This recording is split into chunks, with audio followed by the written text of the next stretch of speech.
You're listening to Oilersnation Radio, presented by the Nation Network. Subscribe for free on iTunes, Spotify, or wherever you get your podcasts from. I'm upset, Lisa. I'm upset. We have a button for that. I do. Hang on. I'm going to push it. If I can find it real quick. There it is, Tyler.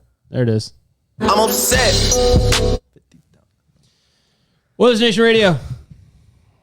I was expecting to have a celebratory episode today. That's not what happened, but we'll get there. 17 seconds away from a celebratory episode. We'll get there.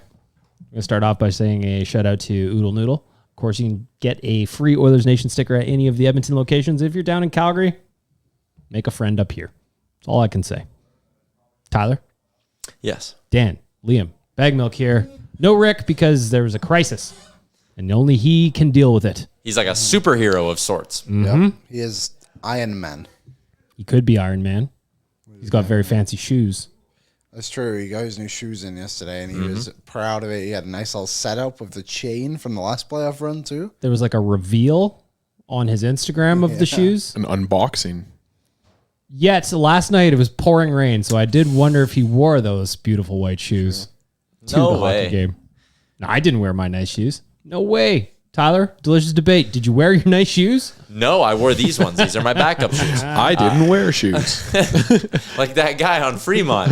No shoes. Or that dude in, what's her name? Taco Bella posted a video of a guy drinking beers out of his shoes. Oh, that would be that's gross. horrible. But if I was drunk enough, I'd do it. My dogs are stinking. They don't. Oh, yeah. My dog's usually barking. I'm not drinking out of my shoe. Any cup in a storm. Today's delicious debate. Would you drink out? How many beers would it take for you to drink out of your own shoe? I don't know if I could drink out of my own shoes. I have a lot of breathing holes in my shoes. You know, and here's the other thing too is it's one thing to drink out of the shoe. Your foot's got to go back in that shoe, That's and it's true. now wet. That's That's a ripe shoe. That's a part that you don't think about. Not a lot of people think of that on the front end. Especially with the weather yesterday, it wasn't drying. No, it wasn't drying yesterday. And I all guess I your could, foot's already wet anyways. And all I can think about is the stew you as the chef are concocting in said shoe. Nobody's having a good time with that. No. See, I've seen people do it in hockey skates after a game. That thing I can get behind a little bit more because at least you're not putting them back on. But did that? You know? Who's cleaning that out properly Yeah. after that, though? I don't know. That's not my issue. Again, I'm never doing it. not thinking about it on the front end. Delicious We're not- debate. Which footwear are you most likely to drink a beer out of? I Flip-flops. got a buddy who'll do Crocs, and that actually makes sense, right? Hard plastic, it'll dry out. How does it hold the liquid? Like he'll do it. I have a video of him. does He he do frequents Nation vacations, by the way. He will just tip it and he'll pour the liquor into the top part so it comes out of the crock holes and like fountains into them. Oh, so it's not like he's pouring it in as a vessel to hold it. It's just more of like a Shot ski. it's like a sieve almost. Yeah. It's just like Like a beer directionally bong. pouring. A funnel. It of clear. sorts. It cleans all the food or the foot particles right into your mouth. Yeah, That's right into great. you. Honestly, you may as well just pour the beer right in your face at that point. Yeah, probably. Yeah, But because it's- like I own Crocs, and I'm trying to think of that. I just think it's more of a mess than you. This is us avoiding the conversation that's going to be tough ahead of it. I think Yeah. is really what we're doing. Tyler, here. what do you got for a delicious debate today? On a scale of 1 to 10, Should we talk about more shoes? on a scale of 1 to 10, what size is your foot? No. Scale of 1 to 10, how concerned are you about the loss last night? Let's dig into this thing. Concerned about that particular loss or in the bigger picture? Everything. 0. I'm annoyed. Don't get me wrong. I'm not like pumped where we're at today. I wasn't sitting at Rogers' place last night about 10 Caesars deep, enjoying myself after the overtime period. I wasn't some fuckboy idiot that threw shit on the ice, mind you. I was going to say my concern is a 1, and that just is because there's some people in this fan base that feel like you haven't been here before. Well, yeah, it's like, did you expect this to be easy? We never win the first game. Like, I don't know. When's the last time we won? 2006, we're saying? Anaheim? No, it was Anaheim in 2017. Oh, 2017. But There was you go. That's was 6 at rounds ago. home? No, that was on the road. So Connor Halley brought this up yesterday. I think because I didn't question him on it, but I think the last home win would have been in the 90s. Yeah, easily. Because we hadn't been the home team in the 90s. Yeah, but since the 1990s. Anaheim series, it's been Chicago, Winnipeg, then LA, Calgary, Colorado. So that's Colorado, 5 now 6 in a row of LA yesterday.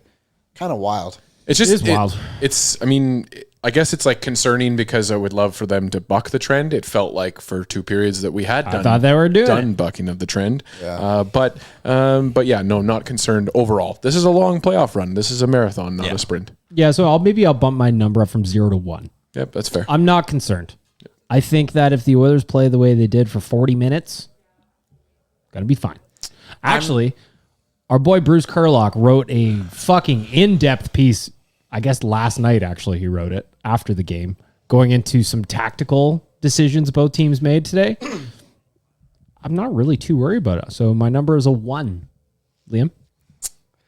I think it's an interesting one. I think I'm at like a 3 for the reason of it was the Oilers that did the damage to themselves. So I just wonder, like, how quickly are they able to shake that kind of stuff? Like, are we sneaking into habits that they had like back in before they lost to LA, quite frankly, that 6-3 defeat in January or whatever it was? So not like, I think the Oilers will still win the series, but I could definitely see like another game where it's like, okay, this was yours to win and you just kind of blew it away. Someone in the chat on Owen every day was like, it's the way they lost that has me worried. They said, I'd rather they would have lost 5-1. And for me, it's like, I'm not, if they would have lost 5-1, I would have been sitting here being like, we have a problem. The Kings can score and they dominated us. Yes. I mean, that's not the case. I didn't come away from that game being like, whew, that's a Kings team that can beat us 3 more times. It's just not. The Oilers beat themselves last night. Big time. That's why my number remains a 1 until they do it again. If they lose game 2, it skyrockets to a 7. Mm-hmm. But I'm with you. I'm like a 1.5 1. 40 minutes, they were in full control of that hockey game. You could say 50 minutes. 50 minutes. Yeah. I was talking to people in the intermission, and like, I consider myself a fairly pessimistic sports fan. I usually believe things aren't going to go well for my teams.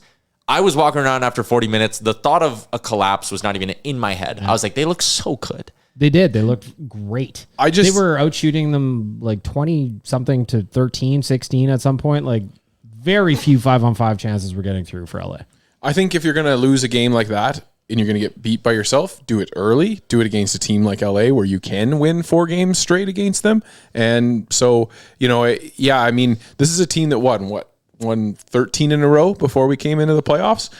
I don't know if they were going to coast all the way through, on that same kind of mojo. And I'm glad it happened against the LA Kings and not the Colorado Avalanche or the Vegas Golden Knights or whoever will be next. The reason I'm not really too concerned too is guaranteed when they're looking at the video of last night's game today, Woodcroft and his staff are going to be like, you fucked up there. Clean that up. That's not a goal. You fucked up there. Clean that up. That's not a goal. Why did you just leave what's-his balls open alone off that draw?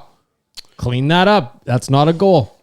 There was you kind of walk through the 4 goals, and I think every single one was an error from somebody. Totally. Like the first one was, I think Skinner probably could have had that one, to be honest. It was it was a good backhand shot, but I think it was one Skinner could have had, especially on his glove side. What was the other one? The second one, I'm going to put that one on Hyman, to be honest. He literally threw a pick on Ekholm and then just like didn't go for the puck. It was very strange, especially for a guy like Hyman who kind of plays that hard role. Like, you would want to see him just bear down a little bit and go get it. Third one was the one that trickled through Skinner. Like, maybe Skinner again, I suppose, but not. Those ones happened in the fourth one. I think Nugent Hopkins has got to be a little bit more aware of what's around him. And when Arvidsson's coming on his back like that, you just grab the puck and rim it. You're on the penalty kill. Like, just get it out of there. Right? Yep. I think you're bang on. Like, again, through 40 minutes, it was like, this Kings team can't compete. They cannot generate offense. They cannot keep up with the Oilers' speed. There's nothing. And then when they started scoring goals, it was like, Oilers error. It wasn't like LA took over that hockey game. No. Edmonton gave it to them. And like, yes, there's just, to me, again, that's why there's no real big concerns there. So I'm thinking about the comment you said where somebody in the chat on your show was, I would rather have lost 5-1. Not me. Not fucking at all. No. The Oilers lost that game for the Oilers. The Kings didn't just steamroll anybody last night. That's not what happened. There was never really a moment I thought to myself, wow, the Oilers are getting pinned back right now. This is like LA is clawing their way back in. Like, I just feel like the Oilers never put a full grip on the game to drag themselves away, and LA was just slowly able to like keep themselves close, and they scored on their opportunities that they were given. And I know the penalty kill went 2 for 6 last night, but one of them was a 6-on-4, right? So Yep. it's just kind of, that is what it is. But yeah, my concern level is a 3, mostly because we've seen these habits before, especially last playoffs against the LA Kings. I would just like to see them just come down a slight tad. The thing that's most annoying to me is just 40 minutes, they just had it. They looked like, and I'm the shithead for even admitting this, but me and sales guy Jared were sitting in our seats last night, and I'm looking through, I'm like, fuck, buddy, we're in a quick series here if the Oilers keep playing like this. And then the third period happened. Still could be a quick series. I mean, the Oilers turned on the Jets, won 4 in a row against Calgary Flames last year. You need some luck. You need some bounces to like do stuff like that. My prediction, though, from the jump was Oilers in 6. I'm standing by that prediction. I'm sticking with the Oilers in 6. Which means they're going to lose another game here, folks. And just like last year, like it's about how you bounce back. Don't lose 2 in a row kind of thing, right? And I think this is an Oilers team that really is built to not lose 2 in a row. My favorite was last night. I was just sitting in my Uber on the way home looking at some of the post-game stuff. And Matthias Ekholm, we got asked, I don't even remember what the question was, but all his answer was, we lost 1 game. And that was it. Big Viking daddy. He'll come back to save us. Yeah. You know? So I want to hear from you. Owen Radio Podcast on Twitter and Instagram. Let us know how concerned are you out of 10? What's your number? Not your real life number. You might be in the negatives today. Yeah. I want to know how concerned you are out of 10. Hit us up, Owen Radio Podcast. Or you can email Tyler at Oilersnation.com. Just do that for funsies. Okay. He likes emails. Right? I want to dig into some of the numbers from last night a little bit. I've got the game page open. First, I got to tell you about our friends at Boston Pizza, Tyler. The Fanalytics menu. You know? Visit your local Boston Pizza to check out the new Fanalytics menu, including new items powered by Fanalytics. They're delicious. I'm looking at the Boston Pizza website. They got beer mosas now. I can't wait to try a pizza flight. Beer mouses? Mouses? Beer mosas, Liam. Beer and OJ. Yeah, beer moses. Delightful. How about that? Deep fried pickles? Are you a deep fried pickles guy, BM? Love a deep fried pickle. There you go. And like Dan said, pizza flight. 3 little pizzas. You can try all kinds of different You could combinations. stack them on top of each other. You can make a Whoa, giant, wow. like a Big Mac pizza sandwich. Yeah. Whoa. Wow. You know? In the game. I got a number for you. Hit me. Derek Ryan didn't lose a face-off yesterday. Don't know how many he took, but he was 100%. Derek Ryan, game winner. In another dimension, yes. Ryan McLeod, though, this impressive, 83% in the dot. And can I tell you, BM, about the stats that line had? Go ahead. They played 6 minutes and 19 seconds at 5-on-5. Ryan, McLeod, and Fogle. Shot attempts, 10-3. Shots on goal, 6-1. That fourth line dominated, and they might be the key to the Oilers turning this thing around quickly. You want to know a not so sexy number powered by Fanalytics? Sure. Anze Kopitar had 4 points. I couldn't believe that. Problematic. He was in on every goal. Problem. Do you know what the biggest problem with that is? That he didn't score a 5-on-5 goal point all season against the Oilers. That is a problem. And then he had, I guess it would have been 2 last night, right? Yeah. And then, yeah. Oh, what a game. Looking at some of the other numbers, well, the one that's most concerning to me is the Kings went 2 for 6 on the power play. Now, Oilers went 1 for 3, same percentage, but I'm writing an article at OilersNation.com right now where it's just like, if you take 6 penalties, and again, you can have your thoughts on whether they were penalties or not, doesn't matter. They were getting called as penalties. That's going to ruin your flow no matter what you're doing, how well you're playing. That's nearly a period in the box. It That's just over a half a 100% period, zaps momentum. without question. So going into game 2, the Oilers need to fucking dial it in on their on their details for being just not getting in the box. They cannot go to the box 6 times. It's a lot of, to me, when you're taking that many penalties, it's a lot of, you feel like you have to do that extra little bit to stop the momentum of the other team. Like that Desharnais play, you got to have some faith in your guys behind you to not have to flail out and try and catch the guy running away from you at the end. I think I can admit safely that was Desharnais desperately trying to take down his guy after he got beat by him in overtime. I don't think that was it at all, to be honest. I think he just fell and literally had no control. I think the whole sequence of it was the puck bounced over his stick at the blue line. He was flustered from that point.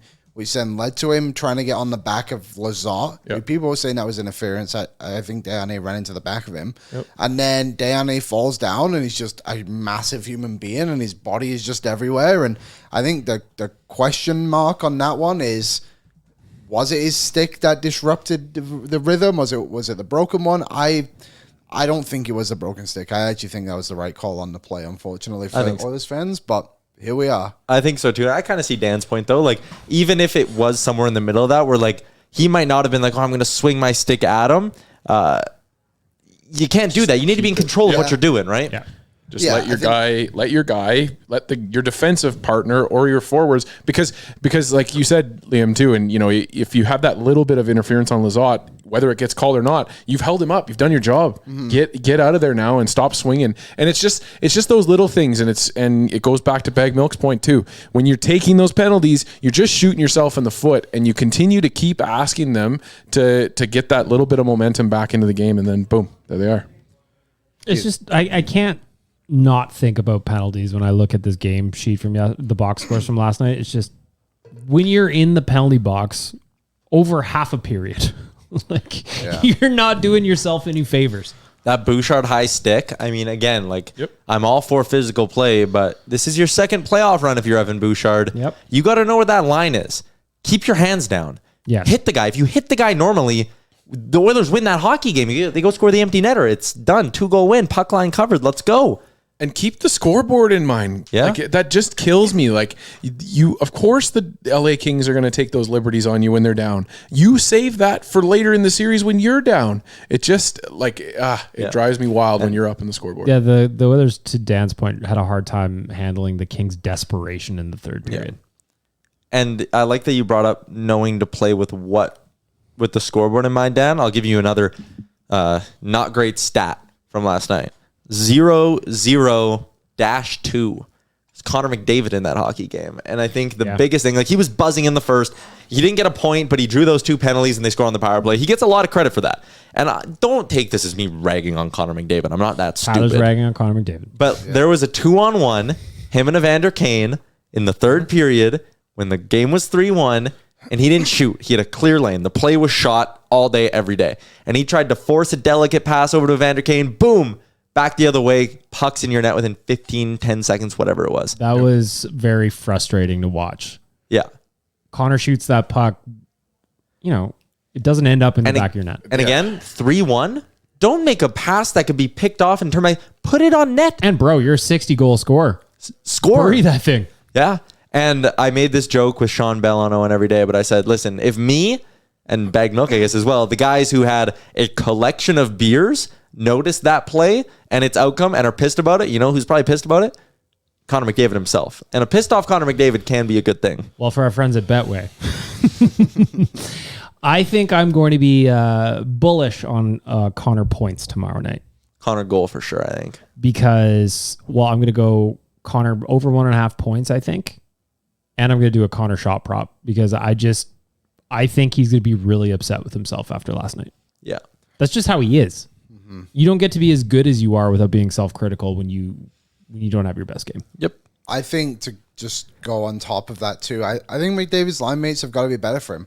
Mm-hmm. I thought Nugent Hopkins and Hyman were arguably the 2 worst forwards for the Oilers last night, which is incredible to say, especially in front of you, Bag Milk. I'm very sorry to say I was there. I saw it. Yeah, but man, those two, like I said, were directly involved in 2 goals against and didn't really generate a lot offensively either. Zach Hyman took a terrible penalty in the offensive zone. The Oilers' worst line last night was that line. And McDavid, to his credit, did a ton to try and get people going or at least get some momentum. He drove the play a lot, but just couldn't really finish it. And the Kings did a good job of defending against him because, quite frankly, there was nothing else to defend against on that line. Well, I have a question for you. Who do you think was the best winger on the team last night? Is it fair to say, Janmark? That's honest. Or it was Fogle. It was Warren Fogle. Warren Fogle was the best. That can't be okay, right? No. For the team and that's a positive thing as well, right? To me, because that tells me that Evander Kane, Zach Hyman, Ryan Nugent-Hopkins, Kyler Yamamoto, they all have good games coming, right? It is still we're still good there. But I agree with you, Liam. I think that the lines, the wings need to be better all throughout. And also just we're talking about a veteran line there. Yeah. this wasn't like a line of rookies that, Nuge, 12 years, 100 point season. Hyman, 83 points, been around a long time. Connor's Connor. Like, those guys can crank it up. So if we're looking at a positive, expecting that line to be better tomorrow seems pretty realistic. Yeah, I thought Draisaitl, it was interesting because Draisaitl's line was very good, I thought. But like you said, I don't think anyone outside of Draisaitl really stood out massively. Yamamoto maybe. He was very good defensively, I found, especially on the penalty kill. Like, he was blocking a lot of shots and at least clogging up the lanes, and that's good. I know we kind of spoke about it a little bit on Oilers Nation Every Day today. Evander Kane's effort maybe could have been a little bit better both ways, but I thought he was engaged physically too. So they played the roles they needed to play. I think it's interesting, actually. Should Evander Kane go on the top line with McDavid over Nugent Hopkins? Just because I find that those three play way better together, and maybe Evander Kane is better as a legit shooter with McDavid than what Nuge could be, right? It just seems to work very well. I think that the team, at least personally, I think that the team doesn't like Draisaitl, Nuge, and Yamamoto together anymore. I just don't understand why Woody wouldn't. It just, ever since we had that flash of brilliance from the Rangers game to the end of the season, and we've tried that now 4 or 5 different times, and it just doesn't seem to work. Yeah, I don't know who the best one to play with McDavid is. Honestly, after that game last night, there's a part of me that's like, fuck, throw Fogle up there. Give him a look. He's buzzing. Maybe. I don't know if Janmark, does Janmark? Yeah. The thing that would bug me about that is I think you're just disrupting too much. Yeah, that's a good point. Which is like everyone it's else not necessary, probably. Well. Yep. Last time Connor McDavid was held off the score sheet was against Boston. Next night, 3 points against the Leafs. Boom. Well, what do you got for tomorrow? Like, what are you thinking for tomorrow? Like, there's lots of areas to improve. I think, but they also, we've got to remember we're talking about really, like Liam said, 10, 15 minutes of shit-tacular hockey. Mm-hmm. So what's the lesson for tomorrow? Stay out of the box and you'll be fine. Like, let's be real here, people. If you stay out of the box, you're winning tomorrow. It's simple as that. Yeah, control your stick. Yep. Like, be aware of where your stick is and just don't take costly penalties. Like, almost every single penalty the Oilers took from midway through the second onwards was at a bad time. And, like, obviously penalties are never welcome, but sometimes, like, okay, whatever, like, is what it is. But it's like, you're coming down the ice on a 2-on-1. Next thing you know, there's a whistle because Evander Kane just put his stick in Kempe's face. And then there's the Hyman one where McDavid's cycling around. That line's absolutely buzzing. Penalty blows it down. And obviously, Bouchard and Desharnais. And it's just like, okay, you're a veteran team. I know you're fairly young in the aspect of life, but in the NHL, you guys have been around for a while and have a lot of games played and act like it, to be honest. Dan, you're going tomorrow. What are you looking for? I'm not going tomorrow. I'm going to Game 5. Oh, right. Game 5. That's okay. Yeah, there's a lot of... It will be a Game 5, so Dan will be a Game 5. There you go, yeah. I don't know. I think for me, I hope that the fans are just more positive on the stuff that they were positive on yesterday, like the blocking of the shots and the killing of penalties. I love that stuff. When Janmark was on his 3rd and 4th blocks, the crowd was getting louder and amped up. That is good, hard-working Edmonton kind of stuff. I love that stuff. I want to see less of the being mad at the referees. Just let the referees do their shit. The calls are going to come what may, and they're going to come when they come. As a fan base, you just try to be more positive, I think. And I think the Oilers will respond positively as well. And I think the officials, too, like, I got a funny feeling they know. Yeah. Okay, we had a big impact on the game. We gave the Kings 3 more power plays than we gave the Oilers. Yep. That might even up a little bit in Game 2. Like, as much as we like to be like, oh, they're screwing the Oilers, the refs don't actually give a shit. Nope. No. That's exactly it. And one thing I would say to the Oilers players, too, because I know you're all listening, don't go skating over to the ref and screaming all your problems in his face every single time. You're not helping yourself. No, and like, especially the penalties that you're taking. Like, come on. Like, Bouchard did it, Desharnais did it, and Kane Fogle did it after Did Fogle do it as well? Fogle did it after the Vinny penalty. Yeah. Right, and it's just like, okay, that's not also going to help us down the road here a little bit either. Like, be a professional. I get it. Sometimes, obviously, it's an emotional game, but... I would say control yourself a little bit. Along those lines, don't let the emotions of the situation get the best of you. Mm-hmm. You're a really good hockey team. The Oilers are a really good hockey team, but last night it felt like, especially in the third period, they just kind of let it slip away. I don't know if it was the moment got to be big or they could just feel the kind of like losing grasp of the game, but they did not look like the same team that is calm, composed, and able to make plays. Felt like the swagger got a little bit much of them. And, I think you pointed to that play with McDavid and Kane as a prime example of something where it just kind of felt like they were trying to polish off the Kings instead of smashing the Kings out of the park kind of thing. Play simple too. If this was, I'm going to say, early March, and that 2-on-1 happens with Connor, he's just fucking burying it. Yeah. It did feel like Connor McDavid from like a couple of seasons before where he wasn't shooting the puck. Yeah. And that's kind of the thing, like you said, when I always talked about our concerns levels, it was just like weird old habits that creeped into the game last night. And I think they're going to cut that correct him. shit. I'm still feeling good about it. I think the Oilers are going to correct him. At least I hope so, because Tyler and I, thanks to our friends at AMA Travel, we're going to be going down to LA on Friday. And Tyler, I don't know if you remember what it was like to be in Crypto.com arena last spring when the Oilers lost. It's not fun, especially when you've got jerseys on, which we will. And when you're walking out of the arena, you're getting yelled at. So what I need here, again, being selfish, do it for me. Don't let me get yelled at. Let me get hit with a beer instead. I still can't believe that. That was crazy. You got domed. Wow, the poor lady behind me, she got drenched though. Yeah, she got really. I just couldn't imagine. This ties back to what we talked about the jump. Going to a game. I pay. They're $15 a beer now, by the way, for the draft beers, and you get a 24-ouncer. I buy that. I hold on to it for dear life. That is like my child. I couldn't imagine throwing it. Also, I don't know if you saw this BM. Go ahead. They always crank up the amount of alcohol available for playoff games. They got extra stands everywhere in the crowd. Yesterday, they took innovation to a new level. They had a lady pushing a little cart with only tequila on it. $12 tequila shots. She had one bottle right there and shot glasses. I didn't see that. Tea time waits for no man at Rogers Place. I'm glad I didn't see that, to be honest. Boy. She just put a golf flag on top of it there, and that's your mark. I couldn't believe it. Like, she had a mobile cart. I've never seen them do that. A mobile cart just for tequila. To be fair, I didn't go downstairs much, like the main concourse. I just kind of hung up upstairs the most of the time. But I'm glad I didn't see the mobile tequila cart. Frankly, I didn't need it. What did you think of the atmosphere in Game 1? Take me through your in-person experience. The Nickelback intro was cool as hell. Oh, and when the crowd, so it was Burn It to the Ground, right? So it was like, we're going out tonight, hey! And the whole crowd was like, hey! And then they really got going in that. I like that being our thing. Mm-hmm.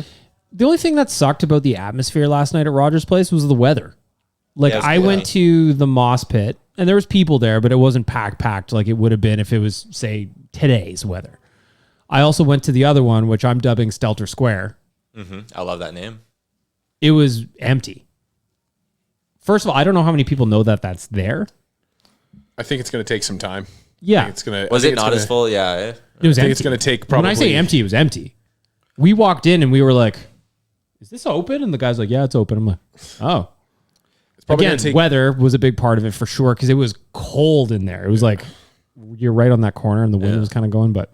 Yeah, you're a little more protected in the Moss Pit, hey? I think the Moss Pit will need overflow. It'll start to overflow into that tailgate party, and then you'll start to see the shift happen. But Yeah, I mean, it's tough to sell out 2 watch parties on a Monday night. yeah, that's true too. Plus the 18,000 arena you're trying to fill too. And it was pouring. Like when I got to the arena last night, it was pouring rain. What's the screen situation at Stelter Square? Because they got big screens. Is it bigger got a than stage? Is it bigger than the Moss Pit one? Because I the don't Moss think Pit, so. No, because it's interesting. The Moss Pit one is covered by that massive ad for the most part of it, isn't it? So the screen doesn't look as big as what it probably could be. So maybe Stelter Square is a better screen for you to go watching. I think it'll be fun because they've got a bunch of like food trucks and stuff in there, and they've got a stage in there. Like I think once it gets really going, maybe a little luck with the weather, I think that place will get filled up real nice. Is it 2 big screens, like either kitty cornered or? I'm trying to remember now. I honestly just walked through it, and I'm like, it's cold. Yeah, Can we go inside? Because you have one big screen in Moss Pit, and then a bunch of little screens. I wonder if having them, I kind of get it, but I wonder if having them both right next to each other is almost a bad idea. Like, I wonder if it'd be better if the other one was like Churchill Square. Yeah, Churchill Square, or maybe even like White Ave. I think you want the vibe of the arena. I think that's a big part of why this works. They're Is trying because to build that ice district. yeah, That's true. And I guess a big thing for it too is when the Moss Pit does become overflown, they'll just be like, hey, Yeah. Go across the street. We got the same amount of beer there as we do here. Yeah, like last year you had to be there like an hour and a had to half be there plus early. Yeah. to get into the moss pit at all, right? So now that other one will fill up. People are going to want to be down there, especially when the weather's nice. Yeah. And it's a weekend, right? Yep. I think it'll be the layout is cool. Like vibes on night one in the rain. People probably didn't know it was there. Room for improvement. What else did you like, Tyler, last night? They did this last year, and I thought it was great. A couple things that they did last year and brought back this year. The smoke in the lower bowl, the with that, that's intense. And they do this thing. Players come out, they play Enter Sandman, and then instead of just going right to the anthems, they just let it sit. Yeah. And it's just like no announcer, no prompt.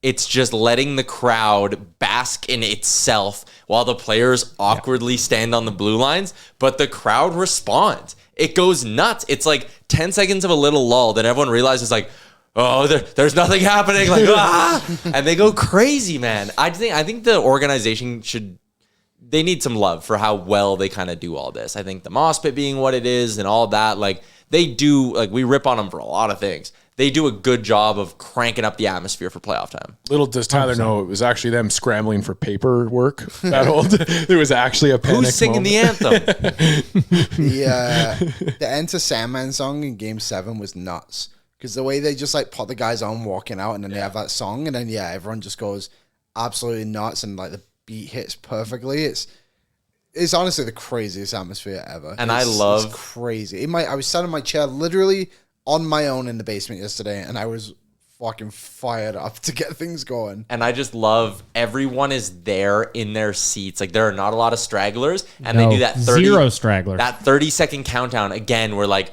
they don't have music, they don't have someone on the screen being like, "Are you ready?" It's just counting down, and like then it goes black, and everyone goes fucking insane. It's so sick. I love it. Edmonton in the playoffs is the best place. The amount of people that just because I went at Sherwood Park, did a show at Sherwood Ford the other day, then drove downtown, back to St. Albert. Like I've done a lot of drives in the last couple of days. The amount of people rocking Oilers hats, rocking Oilers gear, all this stuff. I had a guy pull up next to me today, roll down the window, was like, "I'm listening to you right now." And I was like, whoa, that's wild. When yesterday I went and walked the dog between the second and third intermission. And there was 3 other people I passed who were all wearing Oilers gears, also walking their dogs. And I just thought, just a funny little time to be around. That's what everyone's plan is. It's a very cool part of it. That's why we need the boys to bounce back with a big Game 2 win. Yeah. Get more car flags out, more jerseys out in the wild. Love to see it. Don't throw your fucking jerseys on the ice. Don't throw your $15 beers on the ice. Don't throw your pizza on the ice. Like Dan said, act like you've been there before. They're not going to win every single game of the playoffs, dummies. If you think they're going to win in 6, like I do, you got one more disappointing night coming. Yep. And you know what everybody's talking about today is how Oiler fans suck because of 7 or 8 individuals that threw stuff over. Yeah. And you know the worst part about it is, at the start of the game, everyone was talking about how awesome we were. Yep. And it just ruined the whole night. Obviously, them scoring the overtime winner ruined it a little bit. It's just dumb, too. Like It's so Aaron unnecessary. Rome all over again. You just wanted to bring him into it. I did. I needed to bring Aaron Rome into the podcast. Sorry. He's trending. He is Why is trending. he trending for, Liam? Because he put a vicious hit on Nathan Horton in 2010, that was. What right? year is it now? Today is 2023. And last night we saw Joe Pavelski go down on a pretty nasty hit. It was 2011, sorry. And some reason people were comparing the hits that are not even close between Matt Dumba and Aaron Rome. Feels a little bit like Vancouver wanted to be in a conversation during playoff time. Yeah. But yeah, it really had nothing to do with one or the other. That one was a very clear interference hit, and it also ended Nathan Horton's career, arguably. Essentially, yeah. That was kind of the last dagger for him. Whereas I don't know if that did this to Pavelski, and I also don't think it's necessarily as vicious as what happened to him. But anyways, What do you guys think of that? Since we're talking about it, what do you think of the Matt Dumba hit? I loved it. I don't know. There's still a sick part of me, I guess, that loves to see a big hit that can kind of shift the momentum in the game. It's the Ovechkin knocking out Svechnikov hit or punch from the other night. It's just that big moment that, it sucks that it's Pavelski, and it sucks that it happened. It sucks that his stick hit him in the temple. It sucks that he was knocked out before he hit the ice. It sucks that he hit the ice when he did. It sucks. But that's hockey for me. And I know that there's people on this podcast that are going to disagree with me, and that's okay.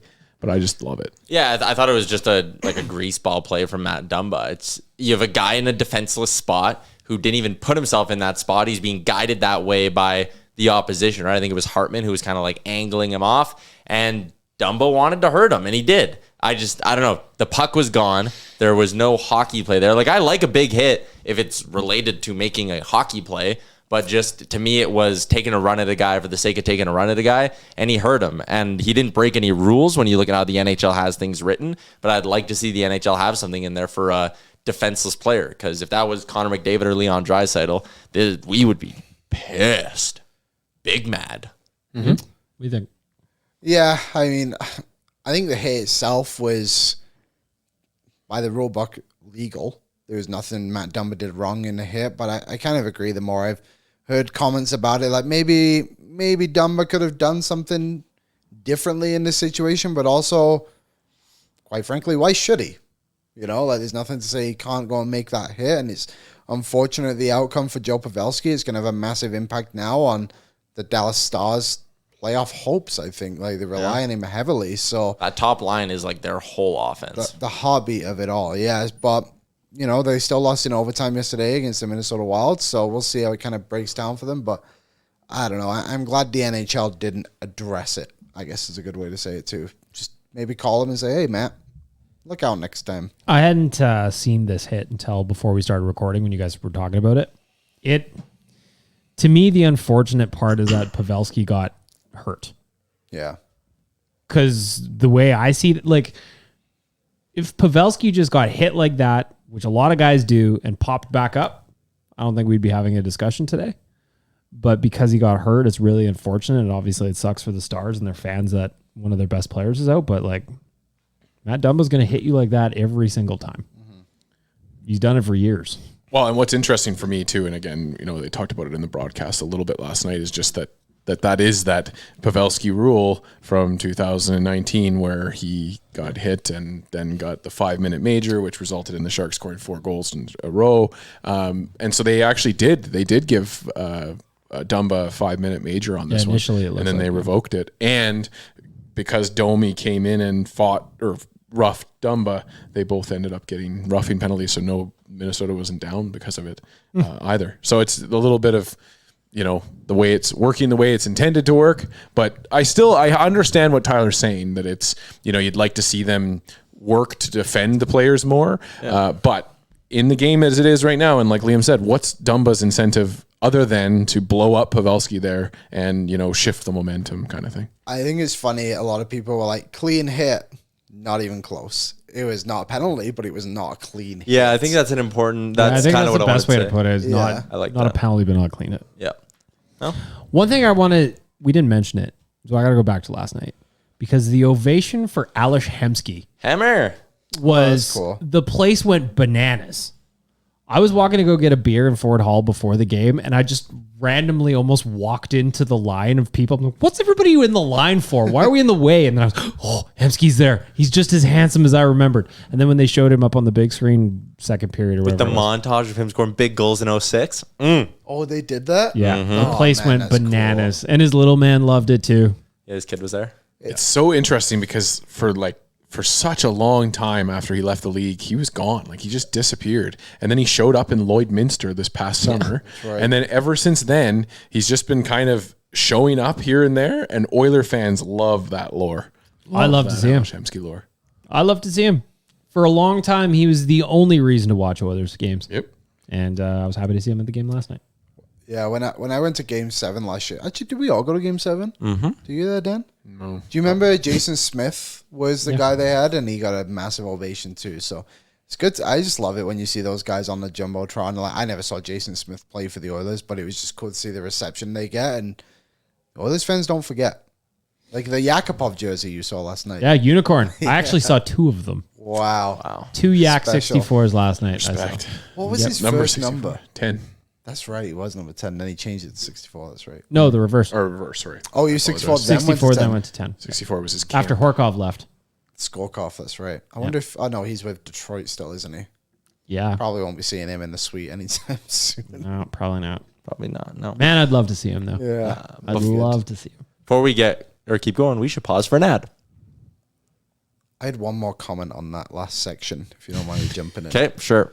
Before we pause for the ad. If there's Before, I don't know. what one player do you think would be cool to like see at that game in that situation? Like, could you imagine what the ring could be like if like Fernando Pisani, Ryan showed Smith. up? Dwayne Oh, Rollison. yeah. Oh, Yeah, Rolly would get people going. That's true. I think anyone from that was Chris Pronger would Chris get a Pronger would be really such a interesting fascinating reaction. He just showed up on TV there yesterday during the game advertising for one of those. Do you think people have grown to appreciate him a little bit more since Yeah, I think Ekholm so. came? I think just because of the fact of like the conversations now, we haven't had a defenseman like Ekholm since Pronger. So it's just like, oh, like Yeah, you think since the Ekholm, wound has whatever it been is. healed because of Ekholm, perhaps? People have like kind of realized like, man, that guy was good. And I think they knew, obviously. But Back when I was on Twitter, I used to tweet about getting Pronger the Redemption Tour all the time, just to kind of test it out every 6 months. And up until very recently, it was a no. But I think that the tide has turned, and maybe Ekholm is the answer. Maybe If they threw Pronger up on the big screen and he slammed a beer, this fan base, Yeah, the hey. crowd would go fucking bananas. that's a good point. that would, and then he threw it on the ice. Yeah. Yeah. The Rizzy One on the of ice. us. At the referee. One of us. Did you know that Chris Pronger's only got size 8 feet, Liam? Does he No. really? Look it up. How's that even possible? Despite being like 6'6" or something like that, he's got like- size 8 feet. It's like funneling down Yeah. to the So bottom of funny. him. How did he stand up? Good for Yeah. him. Doesn't make sense. No Pronger, balance. yeah, he had a teammate. Pronger had the smallest feet on the team. I'm guessing 8.5. It's just one of those random facts Yeah. from his time here that I always remembered for no reason whatsoever. That is awesome. Okay. Tiny His little feet do look small in this tootsies. photo. You can see it. Shops a Massive baby gap body. for his shoes. Yeah, that's 8 kids. Yeah. Yeah. Oh boy. There you go. I taught you all something today. A tall man with wee little feet. Maybe it's because he doesn't have toes. I don't know. Oh no. I don't know. Well, I'll cut off a couple inches, you know? Well, we'll have to find that out before I clap. Yep. Yep. That's all you need to know. You also need to know that the Nation Gear playoff line, Year of Nuge, fucking phenomenal tees are up at nationgear.ca. You want to go get a card decal? People have DM'd me where to get a card decal. Nationgear.ca. Go grab one there. And we're having our playoff parties at Greta. Rumor, we're selling Nation Gear there. Confirmed. We will have Nation Gear pop-up shops. We don't know what Nation Gear will have in stock there, but when we're at Greta partying, every away game will be at Greta. Yep. And I heard actually the one on Friday is like starting to fill up already. So you got to go to gretabar.com to make your reservation. But you can buy Nation Gear there in person. Yeah, gretabar.com/book. Get a reservation in, or you can text 587-418-8507. They got a little phone number for you if you'd prefer to text. But we heard from the folks at Greta that this thing is going to sell out. They are going to be slammed. They're going to be full. If you want to party with Oilers Nation on Friday and Sunday, get your reservations in. Do it for Tyler. He wants you there. You got a big bill this morning. Yeah, that was not fun. The city accidentally billed me $34,000 for my utilities. You just have that laying around, though, don't you? Yeah, and the bank was like, "You're pretty far into your overdraft." So I was like, "Oh, fucking, you think?" 34 G's. They said on They our. withdrew it? Oh yeah, the transaction went through.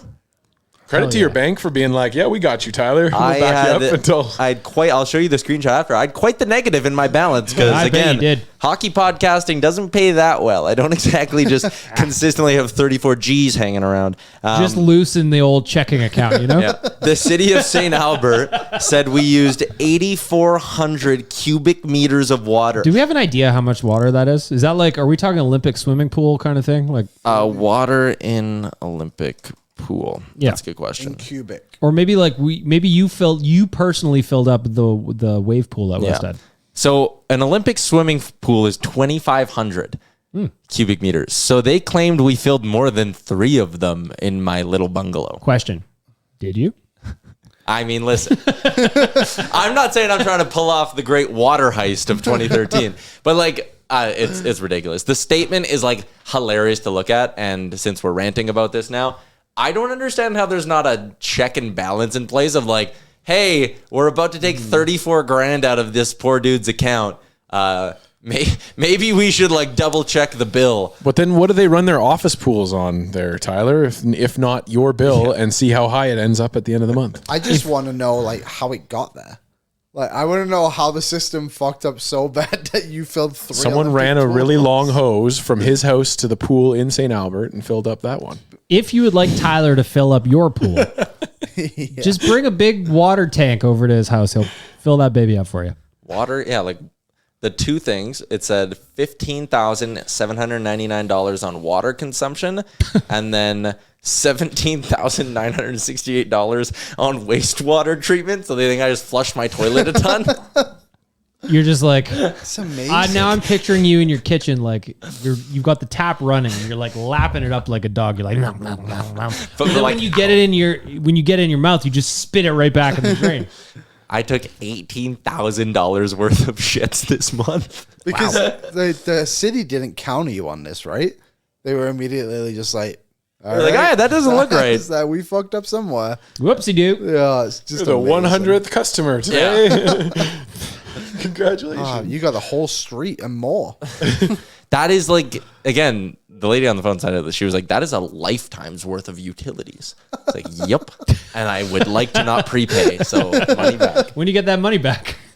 But now the issue is the bank. I know I'm just very rattled by this. The bank, it has like automated checks in, even though we've called them. So they're now taking money from like other accounts and throwing it into my checking, being like, you're too overdrafted. And it's like, God damn it. They're putting out the overdraft fire with your other accounts. Not like every account. Oh, it's just fucking maddening, dude. And I'm gonna have Taking to, out a second mortgage today. I fully expect to go home after this and like the bank's at my house being like, listen, it's just not yours anymore. Oh boy, that is special. I'll buy you a lunch in LA. I really need Real- McDavid to score tomorrow. A little short on cash. 34,000 or so on McDavid to score. You can win it back. You can win it back. Now you know that your account can go that high. So That's you cool, might as though. well. Yeah. We learned something today. Here's to steer back to hockey. Gabe Velarde will play tomorrow for the LA Kings. Never heard of him. That's not a real person. Second leading scorer, I believe. Who's out? Or goals. They're taking Kempe out for him. Yeah, Kempe's out. Bold strategy. Big Back game to 2 hockey. tomorrow. Big game 2 tomorrow, What's the boys. score prediction? I think they roll them. I think it's going to be like 6-2, honestly. 4-2 win. Log it in. 5-2. Power play in it. Am I guessing? 3-1 Edmonton win. Tight check-in and a little Skinner bounce back. I don't mind that. I just feel like in that first period again, they're just not gonna mess their opportunities up. That's the thing for me. I feel like they're just gonna get pretty far ahead at one point and then don't look back from there. I think they've got players in that room where they're going to look at the third period and overtime and went, we fucking had that game. Let's tighten it up. Like when Draisaitl scored, I thought the game was done. Me too. I thought that was it, and I'm sure everyone did. Like clearly, the Oilers Derek felt that Ryan way, scored. too. I thought the game was done. What did you guys think of the Warren Fogle goal? That didn't count. Tyler and I spoke about this already, but I'm just curious. What do you mean? Like, do you feel like we should rewrite the rule book and let those count? Or So my argument is, and many people have heard this one already, but there should be some technology in the game that allows the referee to know if the puck went over the line. But that wasn't the issue. They called it off for goalie interference. But the thing, it kind of was the issue a little bit too, because the ref stood behind the net and was like, I don't know where the puck is. So wouldn't it be easy if he had like a little thing that just goes bleep, goal, whatever, calls the goal, can go check it, then you can kind of determine from there if Fogo was pushed, not pushed, whatever it may be. I just think it's weird. Like, it's a little thing that kind of bothers me. I don't necessarily disagree with you. I just think that the referees could do a better job of explaining it to the fans. And I think that would save them a lot of like the anger and the frustration that comes out from it. But because it's like you looked at the Oilers bench and fans kind of take their cues from that because there's confusion flying around. So I think that the league, you're right, Liam. I think that that's not wrong, but I don't know if we're ready for that technology yet or not. I don't know. But they have it. Aren't. Yeah. They have a chip in the puck. Yeah. There's so many different things. Like the Matt Dumba thing got reviewed last night. Yeah. And we're not seeing that all the time, right? And how often does this really happen? I think it's happened maybe one other time this season for the Oilers. Like, it's a small detail that could really cut down the time on a lot of things. Because really, if they had determined that Fogle wasn't, like there was no goalie interference, for example, but they just couldn't find the puck, they would have had to assume that puck went in the net because you couldn't see it in front of the net, right? Yeah, but there was the overhead angle that showed it go in. I'm just saying, like, in general, like, because the initial angle was like, you don't really see it. That's my. I get what you're saying. I'll You lay want on this grave, you want whatever it is. the I on ice think- official to have the answer right there. Help him. I think back to the World Cup. And if you had your ass cheek this much offside, If you didn't cut your nails right that day. they had the technology to determine that you were offside. And the other thing is, when you think about it, like the technology, that line in soccer, the offside line is always moving. Hockey goals are in the same spot in every rink. They do not move. To have like some sort of a camera installed that like just has like the puck on it, kind of, right? Or sensors in the line and in the puck. Yeah. Yeah, I just think it's a really easy thing to do. Almost every single sport does it.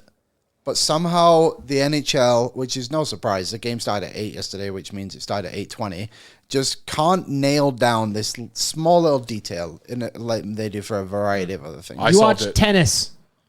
They'll show you exactly where the ball And hit. how long have they been doing that for? I feel like for as long as Forever. I've watched tennis, they know exactly where the ball lands and where it doesn't land. It's just But that's a little Well- different just because it's unobstructed.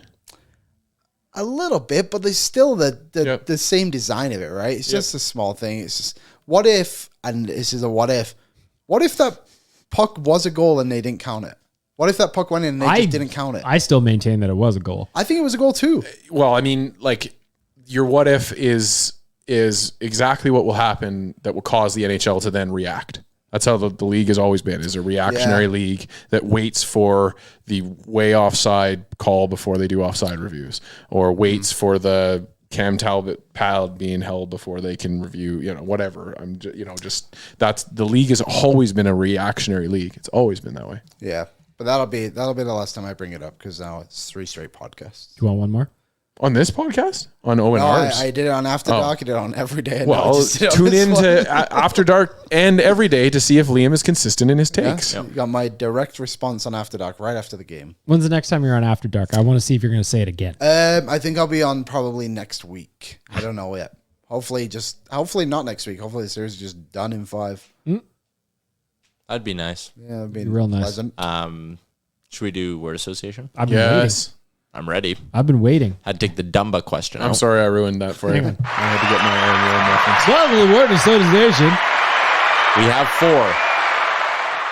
4 setups, I guess we'll call them. So 2 of them are Oilers based. 2 of them are Western Conference playoff questions. Stop teasing me and just do We'll it go already. bagged milk and then a round ending Okay. with me. Scored twice. Playoff Draisaitl. You back. Consistent.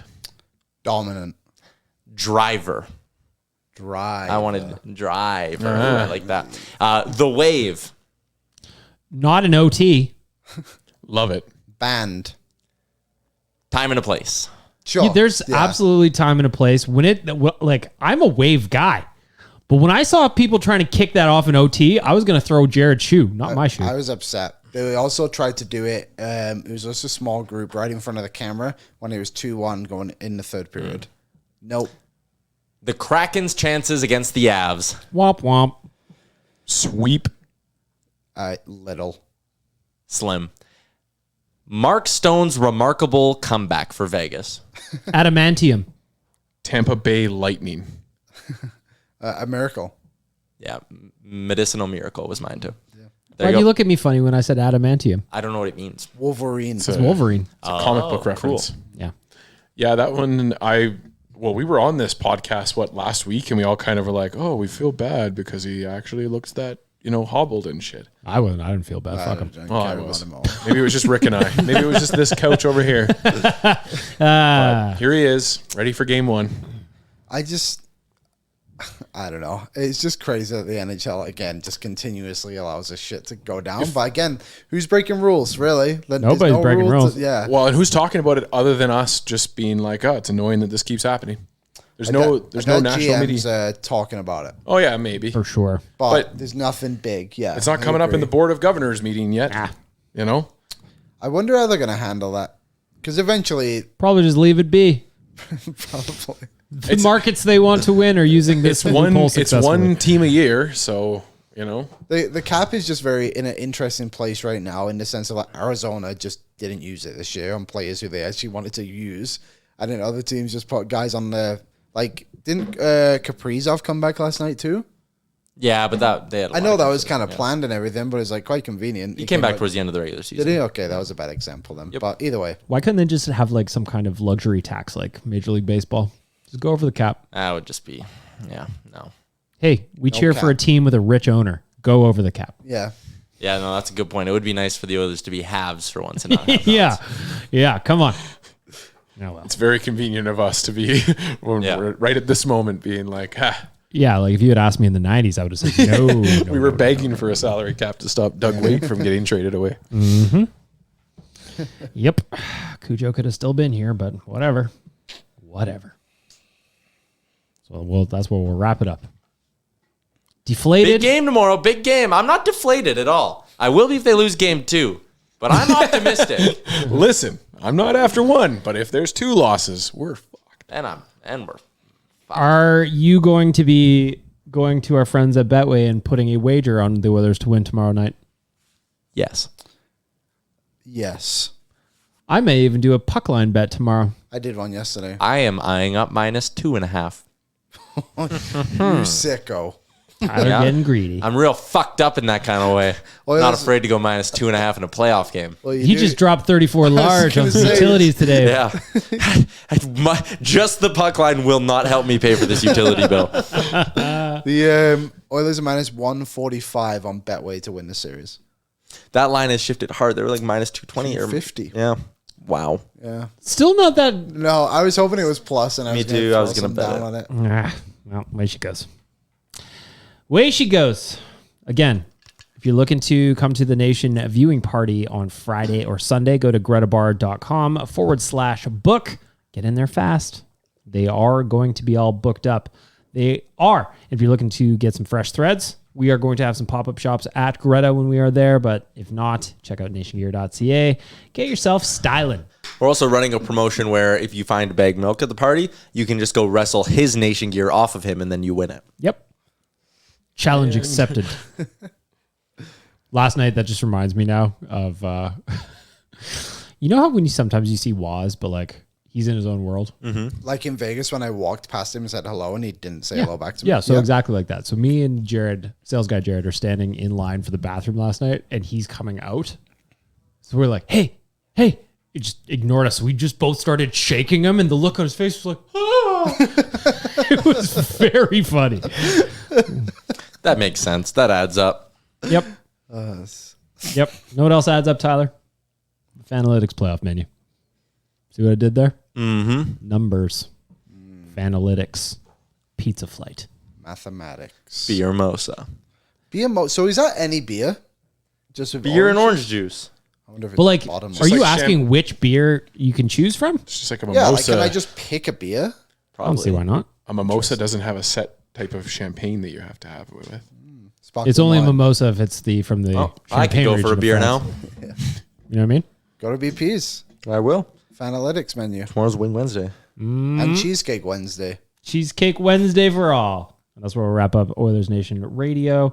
Here's hoping for the Friday episode, a little bit more cheery, a little cheerier. If the series is 1-1, beers during the pod, maybe. Well, gots to. Gots to. Gots All right. to. Have a great week, everybody.